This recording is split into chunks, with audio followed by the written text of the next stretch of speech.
Assalamualaikum warahmatullahi wabarakatuh.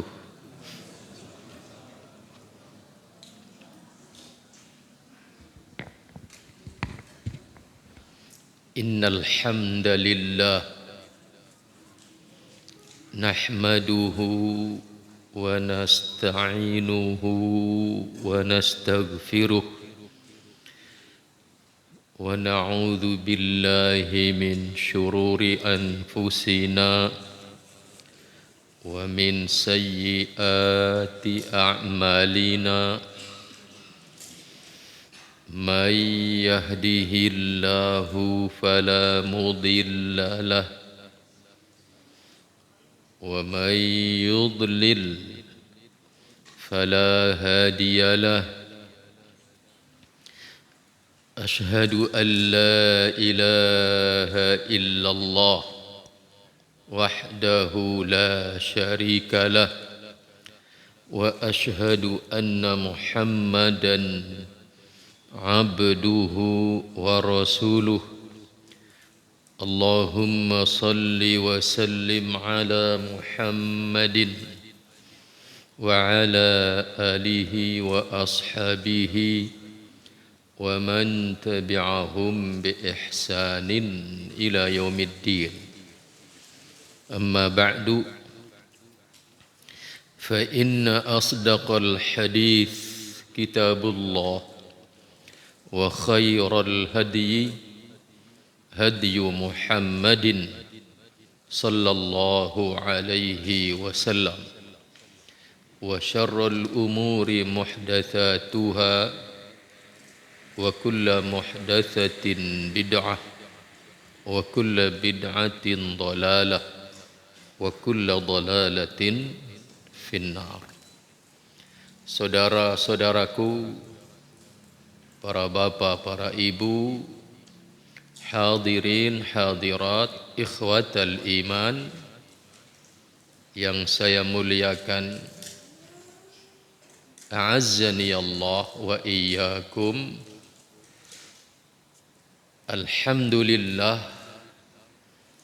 kita panjatkan puji syukur kehadirat Allah Subhanahu wa taala atas segala nikmat yang telah Allah karuniakan kepada kita semua. Selanjutnya salawat dan salam kita mohonkan kepada Allah Subhanahu wa taala agar senantiasa dilimpahkan dan dicurahkan kepada junjungan kita Rasulullah Nabi Muhammad sallallahu alaihi wasallam beserta keluarga beliau, para sahabat beliau, dan orang-orang yang mengikuti mereka dengan baik sampai hari kiamat nanti. Saudaraku semuanya, para bapak, para ibu, hadani Allah wa iyyakum. Kita kembali bersama Mukhtasar Jami'il Ulumi wal Hikami karya Al-Imam Ibn Rajab Al-Hambali rahimahullah. Dan pada pertemuan kali ini kita memasuki al-haditsu al-khamisu wal 'ishrun, hadis yang ke-25. Bagi antum yang pegang kitabnya, kita berada di halaman 104. Bismillahirrahmanirrahim. Qala al-musannifu rahimahullah. Kata beliau, al-haditsu al-khamisu wal 'ishrun, hadis yang ke-20. An Abi Dzarr radhiyallahu anhu, riwayat dari Abu Dzar radhiyallahu anhu, beliau meriwayatkan anna nasan min ashabi Rasulillah, bahwa ada sekelompok manusia dari kalangan sahabat-sahabat Rasulullah, qalu, mereka berkata, lin Nabi sallallahu alaihi wasallam, kepada Nabi Muhammad sallallahu alaihi wasallam. Apa kata mereka? Kata mereka, ya Rasulullah, wahai Rasulullah, dhahaba ahlud duthur, telah bergegas orang-orang ahlud duthur, orang-orang kaya, bil ujuri, dengan berbagai macam pahala. Ini rupanya sahabat-sahabat Rasul yang miskin mengadu tentang keadaannya, melihat sahabat yang lain memiliki kelebihan meraih pahala dengan hartanya. Dhahaba ahlud duthuri bil ujur, kata mereka. Mereka telah bergegas mendahului kami mendapatkan berbagai macam pahala. Padahal yusalluna kama nusalli. Pahala salat yang kami dapatkan mereka juga dapat. Wa yasumuna kama nasum. Pahala puasa yang kami dapatkan mereka juga dapat. Mereka salat sebagaimana kami salat, mereka puasa sebagaimana kami puasa. Tetapi wahai Rasul, wa yatasaddaquna bi fuduli amwalihim, sedangkan mereka bisa melakukan bersedekah dengan kelebihan harta-harta mereka, dan itu tidak bisa kami lakukan, kata mereka. Mendengar keluhan sahabatnya yang miskin ini, maka qala, Nabi bersabda, awalaisa, bukankah qad ja'alallahu lakum, Allah telah membuatkan bagi kalian ma, sesuatu, tasaddaqun, yang kalian juga bisa bersedekah. Kemudian Nabi menjelaskan apa saja yang nilainya setara dengan sedekah itu. Rasul menjelaskan, inna bikulli tasbihatin sadaqatan, sesungguhnya dengan setiap satu bacaan tasbih subhanallah itu bernilai satu sedekah. Ini solusi buat kita yang miskin, ingin sedekah dengan harta belum punya, maka perbanyak tasbih. Wa kulli takbiratin sadaqatan, kata Nabi. Juga setiap kali satu takbir Allahu Akbar itu juga bernilai sedekah. Wa kulli tahmidatin, dan setiap satu kali tahmid alhamdulillah ini juga bernilai sedekatan, ada nilai sedekah, kata Rasul. Wa kulli tahlilatin, dan setiap satu tahlilah, setiap kali bacaan satu bacaan la ilaha illallah itu juga sedekatan, bernilai sedekah, kata Rasulullah sallallahu alaihi wasallam. Wa amrun bil ma'ruf, juga mengajak orang lain kepada kebaikan itu juga sedekah. Wa nahyun an munkarin sedekah, mencegah dari kemungkaran juga sedekah, kata Rasul. Bahkan kata Rasul, wa fi bud'i ahadikum, bahkan di dalam kemaluanmu itu juga ada sedekah. Mendengar penggalan yang terakhir ini, di dalam kemaluanmu juga ada nilai sedekah. Mendengar penggalan kalimat terakhir ini, qalu, para sahabat berkata, ya Rasulullah, wahai Rasulullah, ayati ahaduna syahwatahu wa yakunu lahu fiha ajrun, apakah seseorang di antara kita apabila menyalurkan syahwatnya, maka adalah baginya pahala. Qala, Nabi menjawab, ara'aitum law wada'aha fi haramin.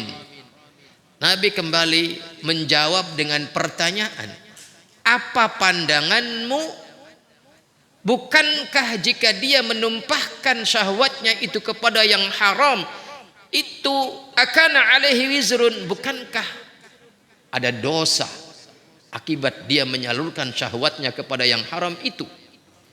Maka kata Nabi, fakadzalika idza wada'aha fil halal. Maka demikian juga apabila dia menumpahkan syahwatnya itu, menyalurkan libido syahwatnya itu di dalam yang halal, kana lahu ajrun, maka adalah pasti baginya ada pahala. Haditsun sahihun rawahu Muslimun.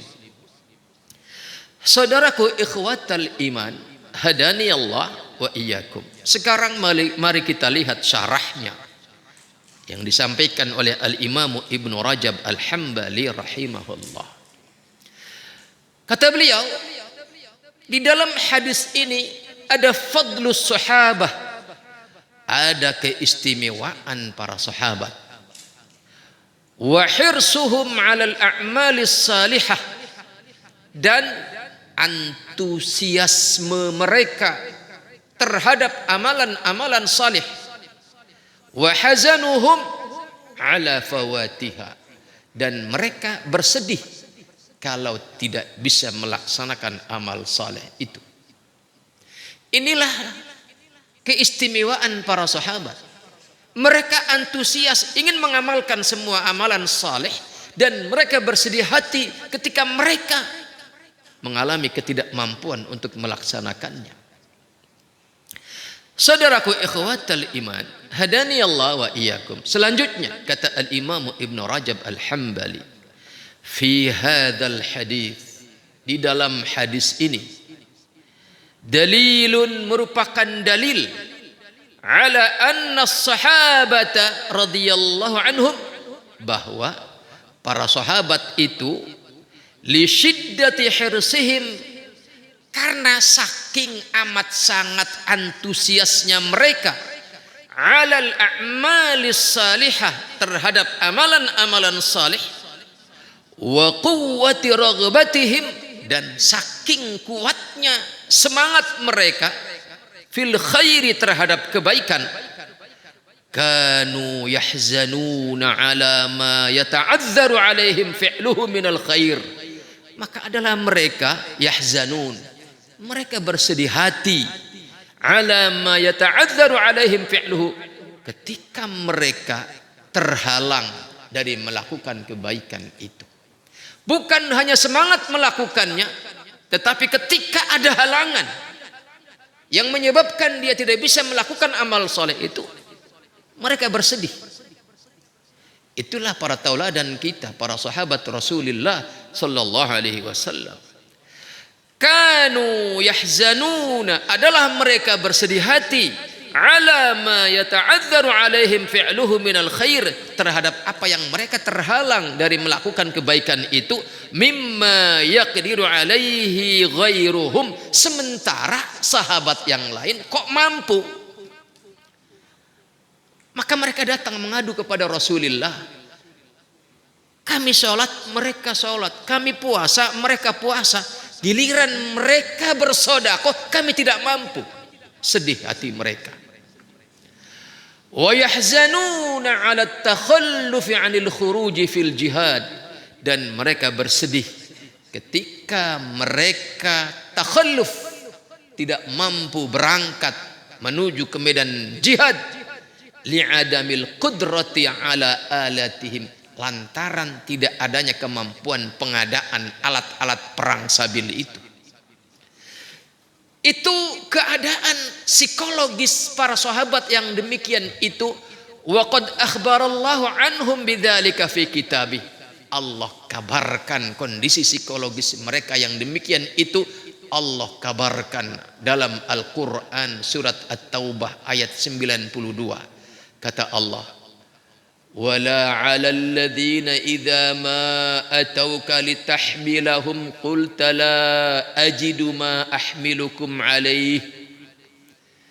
Tidak ada dosa bagi orang-orang yang tatkala datang kepadamu wahai Muhammad agar engkau litahmilahum, agar engkau menyediakan untuk mereka segala fasilitas peperangan, perang sabil, kemudian engkau mengatakan la ajidu ma ahmilikum alaih, kemudian engkau wahai Muhammad mengatakan tidak ada karena keterbatasan, maka mereka semangat ingin maju ke medan perang. Lantaran kemiskinan, mereka tidak punya alat perang, tidak punya kendaraan untuk menghantar mereka ke medan perang. Mereka minta kepada Rasul, tetapi kata Rasul tidak ada. Maka ketika mendapatkan kenyataan seperti itu, mereka tawallau, mereka mundur teratur pulang. Wa a'yunuhum tafidu minad dam'i, sambil melelehkan air mata, hazanan, lantaran kesedihan mereka, alla yajidu ma yunfiqun, lantaran mereka tidak memiliki apa yang bisa mereka gunakan untuk biaya ke medan perang sabil itu. Allah merekam kondisi psikologis mereka yang demikian itu. Saudaraku ikhwatal iman, kita kembali kepada hadis ini, hadis ke-25. Kata al-Imam Ibnu Rajab, wa fi hadzal hadis anna al-fuqara'a ghabatu ahlad duthur. Di dalam hadis ini orang-orang fakir dari kalangan para sahabat Rasul merasa ghibtah. Ghibtah itu adalah ketika kita melihat orang lain memiliki kemampuan kebaikan atau mendapatkan kebaikan, kita ingin seperti dia, tanpa ada keinginan mereka gagal mendapatkan kebaikan itu. Itu namanya ghibtah. Berbeda dengan hasadun. Hasad. Kalau hasad itu adalah kita melihat orang lain dapat kebaikan, kita pengen kebaikan itu, tapi juga saat yang bersamaan kita ingin orang itu gagal dapat kebaikan itu. Yang dapat kebaikan saya saja, ini namanya hasud. Kalau hasud ini tercela. Bahkan kata Nabi, iyyakum wal hasada, jauhi olehmu sifat hasud. Kenapa? Karena kata Nabi, innal hasada yakulul hasanat. Karena hasud itu kalau dipelihara, maka dia akan memakan semua kebaikan. Kama ta'kulun narul hataba, sebagaimana api memakan kayu bakar yang kering. Antum lihat ilustrasi ini. Kayu bakar yang kering kemudian kita sulutkan api ke dalamnya, pasti akan cepat rusak, hangus, musnah menjadi abu. Seperti itulah kata Rasul, orang yang memelihara sifat hasud, maka kebaikan-kebaikan yang dia miliki akan hancur lebur. Kalau ghibtah tidak demikian. Dan ini boleh dan bahkan terpuji. Ghibtah itu adalah ingin kebaikan yang dimiliki oleh orang lain tanpa menginginkan orang itu gagal dari kebaikan itu. Di sini di dalam hadis ini para sahabat ghibtah terhadap orang-orang kaya. Mereka bisa mendapatkan pahala sedekah dengan harta-harta mereka. Kami orang miskin tidak bisa mendapatkan itu, maka kami ingin seperti mereka, tanpa ingin menghalangi kemampuan mereka di dalam berinfak atau bersedekah. Annal fuqara'a ghabatu ahlad duthur, wad duthur hiya al amwal. Apa yang mereka ghibtahkan? Bima yahsulu lahum min ajri sadaqati bi amwalihim, terhadap pahala yang mereka dapatkan lantaran mereka mampu bersedekah dengan harta-harta mereka. Maka mendengar keluhan para sahabatnya yang fakir ini, yang mana mereka ghibtah terhadap sahabat-sahabat Rasul yang kaya raya. Fadallahumun nabiyyu, maka Nabi memberikan petunjuknya kepada mereka, ala sadaqatin yaqdiruna alaiha, tentang sedekah yang mereka pasti mampu melakukannya. Wa an Abi Salih, maka dalam riwayat yang lain dari jalur Abu Salih an Abi Hurairah radhiyallahu anhu meriwayatkan riwayat yang serupa. Kalau tadi dari Abu Dzar, sekarang dari Abu Hurairah. Kata Abu Hurairah radhiyallahu anhu, anna fuqara al-muhajirin, sesungguhnya orang-orang fakir dari kalangan kaum muhajirin. Lihat, bahkan awalnya orang-orang muhajirin yang berhijrah dari Makkah ke Madinah kala itu atas perintah Allah dan Rasulnya, rata-rata semuanya berubah, tiba-tiba menjadi miskin. Lantaran mereka berhijrah dari Makkah ke Madinah, yang bahkan yang tadinya mereka orang kaya sekalipun, lantaran menjalankan perintah Allah dan Rasulnya untuk berhijrah ke Madinah, tiba-tiba mereka jadi miskin. Kenapa? Lantaran harta mereka tinggalkan di Makkah. Mereka berangkat sekedar membawa apa yang bisa mereka bawa. Saudaraku ikhwatal iman, hadani Allah wa iyyakum. Dan kemiskinan itu terus menggelayuti sebagian mereka. Dan mereka datang kepada Rasul, atau mereka datang, anna fuqara al-muhajirina atau an-nabiy sallallahu alaihi wasallam. Mereka datang menghadap Nabi. Faqalu, mereka berkata, dhahaba ahlud duthuri bid darajatil ula wan na'imil muqim. Wahai Rasul, ahlud duthur, orang-orang kaya dari kalangan sahabat-sahabat engkau, baik yang Ansor maupun yang Muhajirin, mereka telah bergegas mendahului kita bid darajatil ula, mendapatkan derajat yang luhur, wan na'imil muqim, dan mereka telah lebih dahulu mendapatkan kenikmatan yang abadi. Artinya mereka mendapati sahabat yang lain yang kaya raya itu, mereka mendapatkan kemuliaan yang tidak bisa mereka dapatkan, orang-orang fakir ini tidak bisa dapatkan. Faqala, maka Nabi berkata, Nabi bersabda, wa madzaka, apakah itu wahai kalian para muhajirin? Apa yang kalian simpulkan bahwasanya mereka telah lebih dahulu mendahuluimu mendapatkan derajat yang luhur, nikmat yang abadi? Apa itu, kata Rasul? Qalu, para sahabat kemudian menjelaskan dengan berkata, yusalluna kama nusalli. Mereka sholat sebagaimana kami sholat. Artinya pahala sholat kami dapat, mereka juga dapat. Wa yasumuna kama nasum.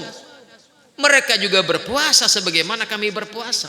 Artinya kami dapat pahala puasa, mereka juga dapat pahala puasa.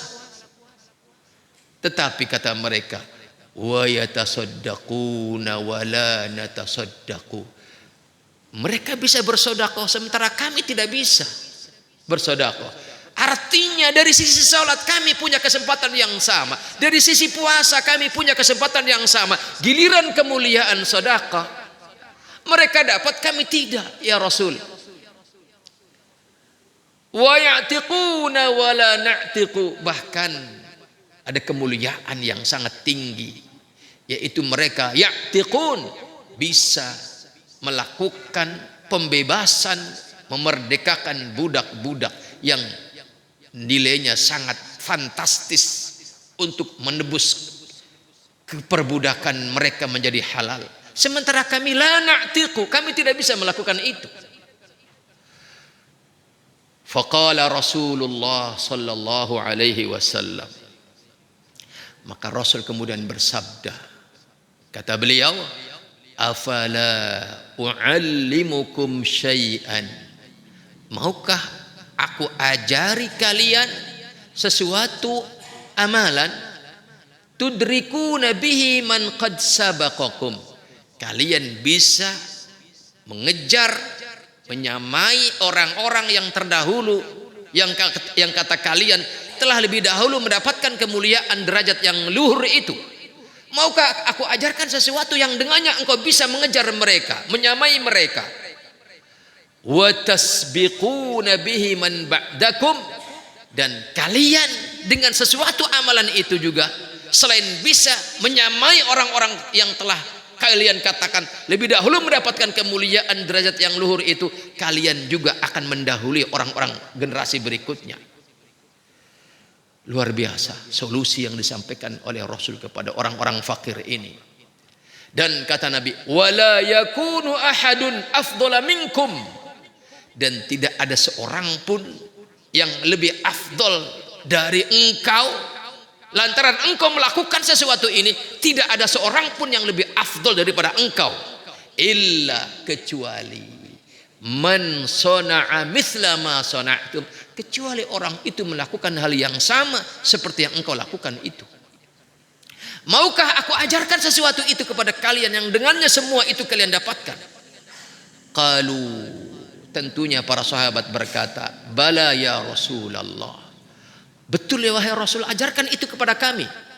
Qala, kemudian Nabi bersabda, tusabbihun, kalian baca tasbih, wa tukabbirun, kalian baca takbir, wa tahmadun, kalian baca hamdalah, dubura kulli salatin, di setiap akhir setelah salat kalian, masing-masing 33 marrah, masing-masing tadi tasbih, takbir, tahmid masing-masing dibaca 33 kali setiap ba'da salat.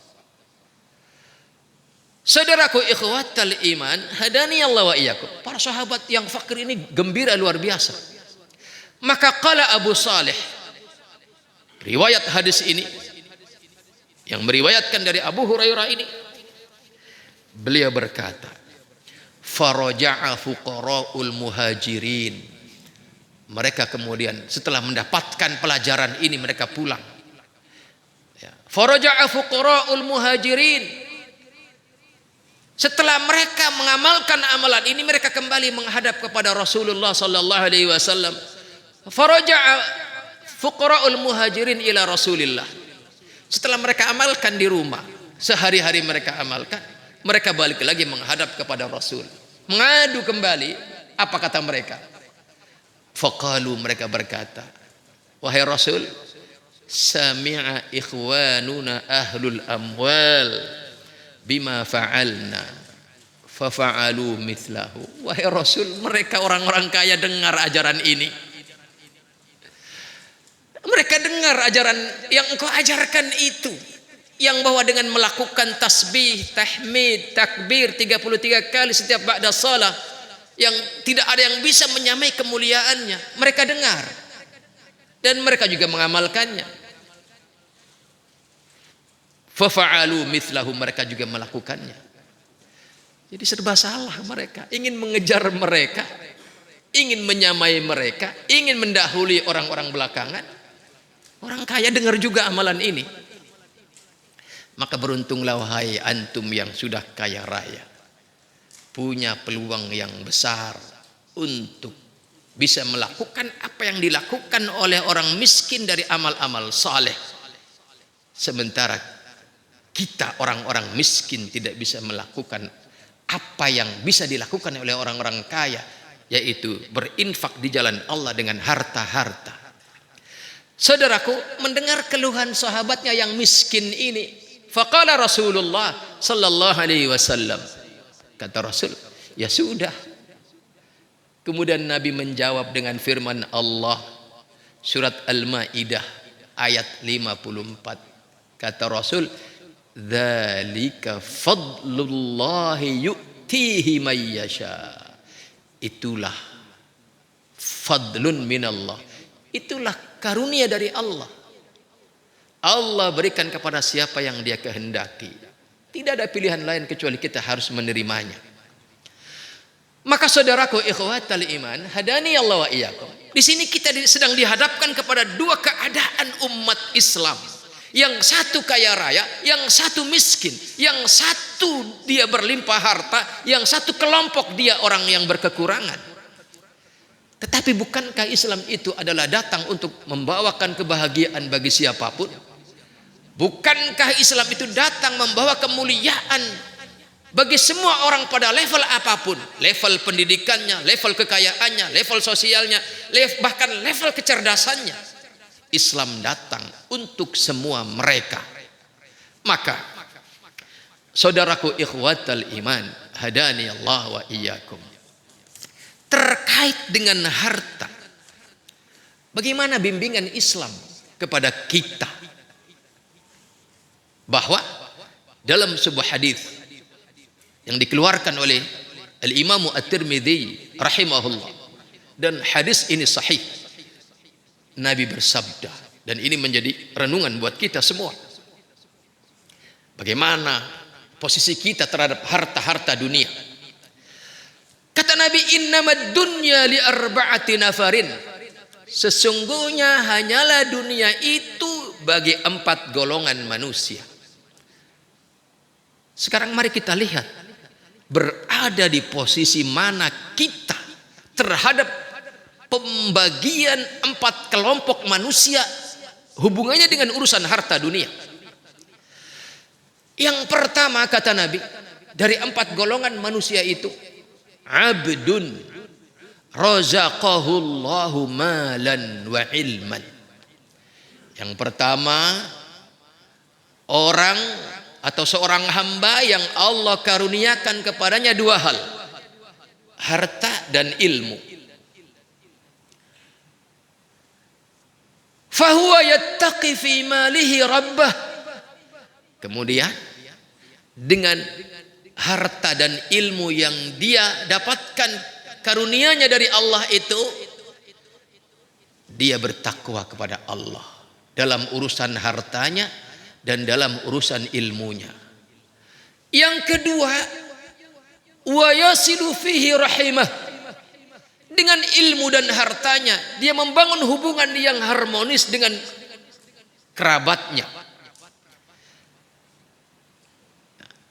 Ini yang pertama, kelompok manusia.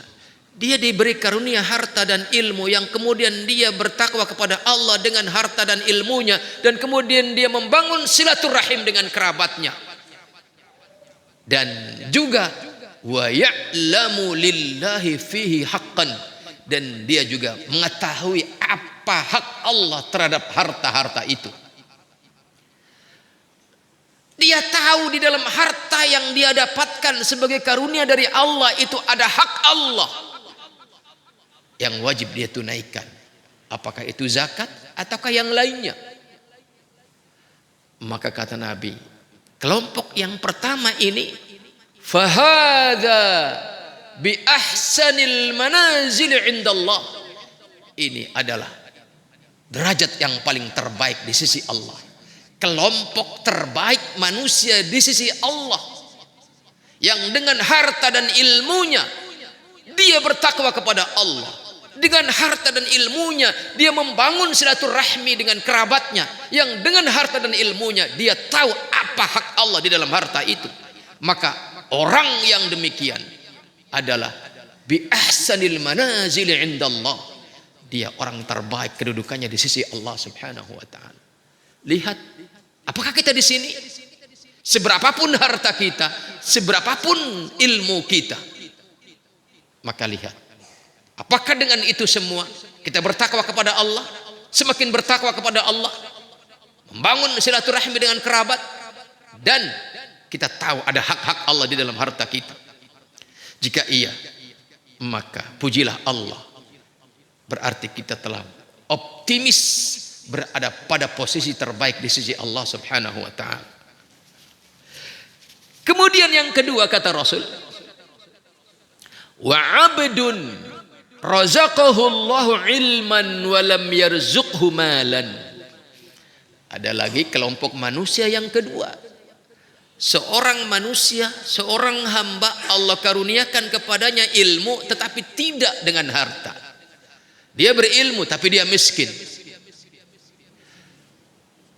Tetapi kata Nabi, jika dia adalah fahuwa sadiqun niyah, dia punya niat yang jujur, kemudian dia berkata, lau anna li malan, seandainya aku punya harta seperti kelompok yang pertama tadi, la amiltu bi amali fulan, pasti aku juga akan mengamalkan apa yang dia amalkan dengan hartanya itu. Semata niat. Dia punya ilmu, dia diberi ilmu oleh Allah Subhanahu wa taala. Artinya ilmu juga rezeki, ya. Ilmu juga karunia dari Allah Subhanahu wa taala. Dia mendapatkan ilmu, mendapatkan karunia dari Allah berupa ilmu, tetapi qadarullah, harta yang dia dapatkan karunia dari Allah itu tidak seberapa. Tetapi dengan niatnya yang jujur, dengan niatnya yang tulus, dia berprinsip, seandainya aku memiliki harta seperti yang dia miliki, kemudian dia infakkan di jalan Allah, dan dengan itu dia semakin bertakwa kepada Allah, dan dengan hartanya itu dia membangun silaturahmi, maka aku pun akan melakukannya.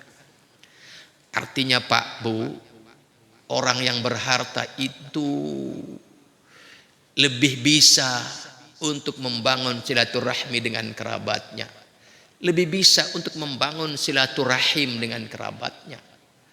Maka kalau antum pada posisi sebagai orang yang berlebih harta daripada adik dan kakak antum, kerabat antum, maka antum yang harus lebih aktif untuk membangun silaturahim. Kenapa? Orang miskin biasanya minder untuk datang ke rumah kerabatnya yang kaya raya. Apalagi mungkin ada trauma-trauma masa lalu. Antum punya tanggung jawab moral di hadapan Allah Subhanahu wa taala untuk lebih aktif membangun silaturahim dengan kerabat-kerabat antum jika antum pada posisi orang yang punya harta. Lihat kata Rasul, tipe manusia yang kedua ini, dia diberi karunia ilmu tetapi tidak diberi harta. Tetapi dia punya prinsip, seandainya saya berharta seperti dia, maka aku pun akan melakukan seperti apa yang dia lakukan, berupa semakin bertakwa, semakin mampu bersilaturahim dengan kerabatnya, semakin bisa berinfak di jalan Allah Subhanahu wa taala. Maka kata Nabi, fahuwa biniyatihi, maka dia dengan niatnya yang tulus itu, fa ajruhu ma sawa, pahalanya akan sama seperti tipe orang yang pertama tadi. Berarti dia akan berada pada bi ahsanil manazil, pada posisi terbaik di sisi Allah Subhanahu wa taala. Maka yang minimal buat kita adalah mindsetnya, cara berpikirnya, bahwa kalaupun kita belum mampu menjalankan kesalehan dengan harta karena kemiskinan kita, dan kita melihat ada orang lain di sekeliling kita yang memiliki kemampuan amal soleh dengan hartanya, maka paling tidak kita punya niat yang tulus untuk bisa melakukan seperti yang dia lakukan. Kalau nanti seandainya saya kaya raya seperti dia. Saudaraku ikhwatal iman, tengoklah kita, bisakah minimal pada posisi yang kedua ini jika memang kita bukan orang yang kaya. Dan kemudian tipe kelompok yang ketiga, kata Nabi, wa rajulun atahu Allahu malan wa lam yu'tihi ilman. Tipe yang ketiga, seorang manusia Allah karuniakan kepadanya harta tetapi tidak diberikan ilmu. Kebalikan dari kelompok yang kedua. Kalau yang kedua diberi ilmu tanpa harta. Ini yang ketiga diberi harta tanpa ilmu. Maka kata Nabi, yakhbitu fi malihi wa la yattaqi fihi rabbah wa la yaslu fihi rahimah. Dia berharta tetapi karena tanpa ilmu. Dia berharta yang berlimpah tetapi tidak ada ilmu. Maka kemudian dia merendahkan dirinya dalam urusan hartanya. Dia tidak bertakwa kepada Allah dalam urusan hartanya. Dan bahkan wala yasilu fihi rahimah. Bahkan dia tidak gunakan hartanya itu untuk membangun tali silaturahim dengan kerabatnya. Bahkan wala ya'lamu lillahi fihi haqqan. Bahkan dia pun tidak tahu bahwasanya di dalam hartanya ada hak Allah. Maka kata Nabi, fahada bi aswa'il manazil 'inda Allah. Ini adalah seburuk-buruk kedudukan di sisi Allah Subhanahu wa taala. Punya harta tidak digunakan untuk bertakwa kepada Allah. Punya harta tidak digunakan untuk membangun tali silaturahim dengan kerabatnya. Bahkan semakin sombong. Maka kata Nabi, ini adalah aswa'ul manazil 'inda Allah. Seburuk-buruk kedudukan di sisi Allah Subhanahu wa taala. Maka lihatlah diri kita. Jika kita merasa dan fakta ada harta yang bergelimang pada diri kita, kemudian tidak ada ilmu, atau bahkan lebih buruk, ada harta bergelimang, ada ilmu yang banyak tapi tidak bertakwa, tetapi tidak digunakan untuk membangun silaturahim, tidak berinisiatif, nunggu aja. Kalau si miskin, adik saya itu miskin, dia datang, saya datang. Ini nggak benar. Ini nggak benar. Justru yang kaya lah yang harus berinisiasi. Dia menjadi orang yang pertama menjemput kemuliaan yang bernama bangun silaturahim dengan kerabatnya. Kemudian saudaraku ikhwatal iman, hadani Allah wa iyyakum. Tipe manusia yang keempat, yang terakhir. Wa rajulun lam yu'tihi malan wala ilman. Manusia yang tidak diberi harta juga tidak diberi ilmu. Miskin dia, bodoh dia. Dan muskilahnya, problemanya, dia punya prinsip, lau anna li malan, kata si bodoh, si miskin ini, seandainya aku punya harta seperti harta yang dimiliki oleh orang itu, yang kemudian dia tidak bertakwa kepada Allah, dia gunakan berfoya-foya di dalam kemaksiatan, dia bahkan pecah dengan keluarganya, bertengkar dengan kerabatnya, dan dia flexing harta, dia pamerkan hartanya. Kata orang yang keempat, yang tidak punya ilmu dan tidak punya harta ini, kalau saya seperti dia, hartanya berlimpah, saya akan melakukan hal yang sama dengannya. Maka kata Nabi, fahuwa biniyatihi, maka orang yang keempat ini dengan keinginannya, dengan niatnya itu, wahuma fil wizri sawaun, maka dosanya sama dengan orang yang berharta berlimpah kemudian dia gunakan untuk keburukan-keburukan, kemaksiatan di jalan Allah, kemaksiatan kepada Allah Subhanahu wa taala. Sekedar niat ingin seperti itu, gunakan hartanya untuk kemungkaran, untuk kemudian sombong dengan bahkan dengan kerabatnya, maka sekedar ingin, apabila punya harta dia akan seperti itu, maka dalam urusan dosa dia sama seperti pelaku langsung. Hadis ini dikeluarkan oleh Al-Imam At-Tirmidzi dan hadis ini sahih. Maka lihatlah kita berada pada posisi mana, ikhwatal iman, hadani Allah wa iyyakum. Maka dengan kita memetakan 4 tipe manusia dan kemudian kita bergabung kemana, maka itulah kita. Demikian, semoga bermanfaat. InsyaAllah kita lanjutkan pada pertemuan yang akan datang, yang mana pembahasan ke depan, as-shadaqatu laysat bil mali faqat, insyaallah. Assalamualaikum warahmatullahi wabarakatuh.